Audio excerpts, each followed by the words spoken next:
söhbət açım ilk baharımdan. Nəğməm ilə bir də keçim öz diyarımdan. Qoy mən yenə söhbət açım ilk baharımdan. Nəğməm ilə bir də keçim öz diyarımdan. Bol bəhrəli muğam düzü, mil düzü, Şirvan düzü, gəl gəl deyirsən Azərbaycan. Tər gülləri şəfalıdır, göy göllər səfalıdır, hər yanı gülşən Azərbaycan.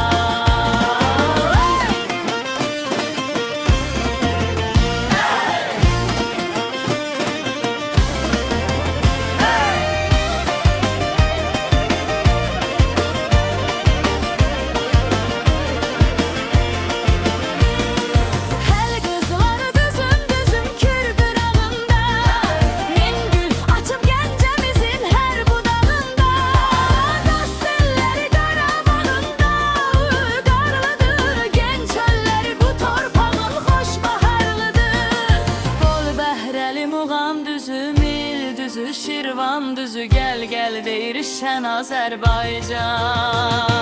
Tər gülləri şəfalıdır, göy göllər səfalıdır, hər yanı gülşən Azərbaycan.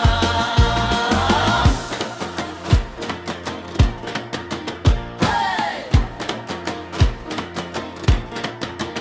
Hey! Hər damlası lay lay çalan göy Xəzərim var, hər ulduzu nəğməm olan min şəhərim var. Keçdim yenə çiçək çiçək hər mahalımdan, öz yurdunun doymaz ürək yüzlü salından. Hol bəhrəli muğam düzü, mil düzü, Şirvan düzü, gəl gəl deyirsən Azərbaycan.